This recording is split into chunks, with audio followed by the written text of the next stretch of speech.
Okay, this is the allotment then. It's mid-May. Things are really getting going. That's a very untidy shed. Don't look in there. It's a job that's got to be done sometime. So we've got the fruit trees, some of which are bearing fruit and beginning to ripen off.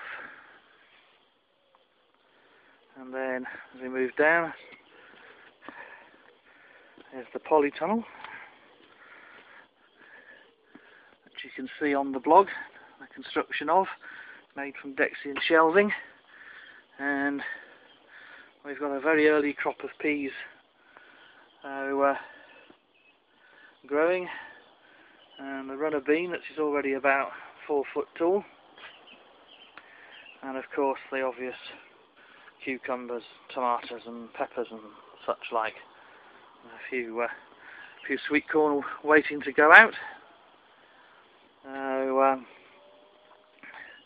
a little cucumber plant there, way behind all the others.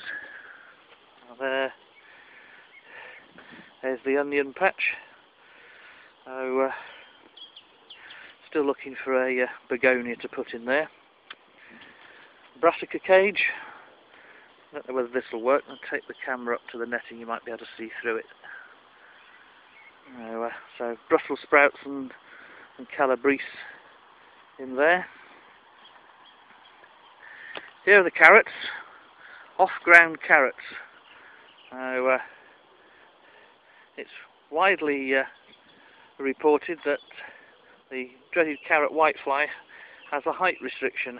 It can't fly above a metre or so above ground, and so I'm trying to grow these carrots in a couple of containers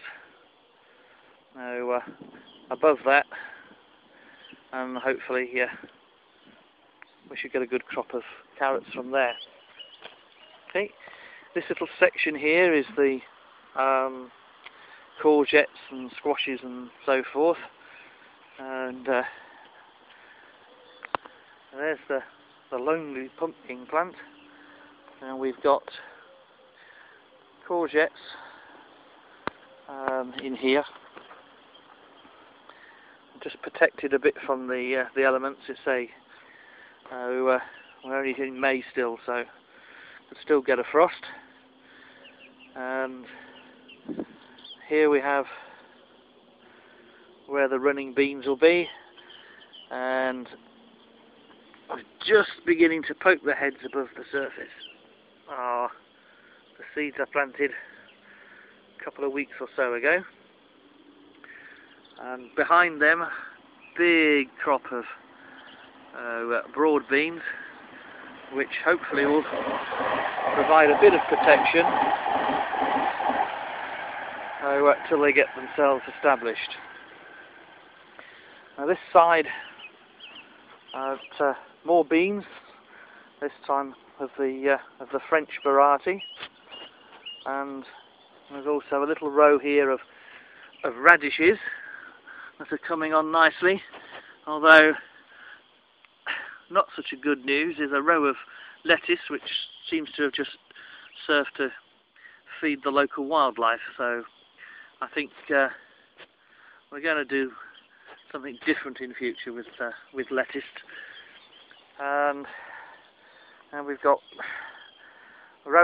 half a row of peas. There's another row of successional plantings, so they don't all come up together, so the rest of the row isn't up yet.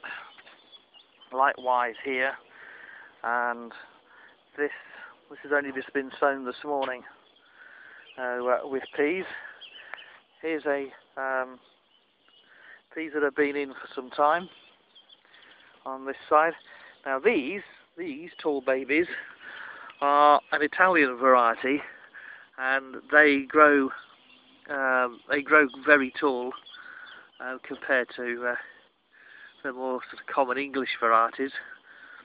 I grew them a few years ago. I wanted to try and make a natural screen, and went deliberately looking for a tall variety of pea, and find that they grow very well here. As you can see, it's only say mid-May, and they're already 3 foot tall. So what else is there? There are turnips, I think they are, and we've then got the beetroot, and under the netting there is a row of celeriac, and then here we have the first early potatoes, which were knocked back quite severely by the frost we had a couple of weeks, although you can see certainly above ground they seem to have recovered, but there's no telling what kind of crop we're going to get from them now. And we move down here almost as well. This is a telling thing. If you look, these 3 rows here are the first earlies, and this next 3 rows are the second earlies. And as you can see, they're almost as developed as the first earlies. That just shows you what's happened as a result of the frost damage. And these humps in the ground here aren't the graves of the people that have upset me.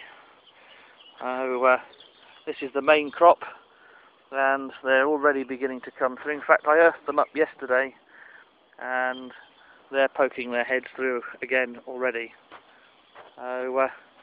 So that's an update of the allotment very early on Saturday morning.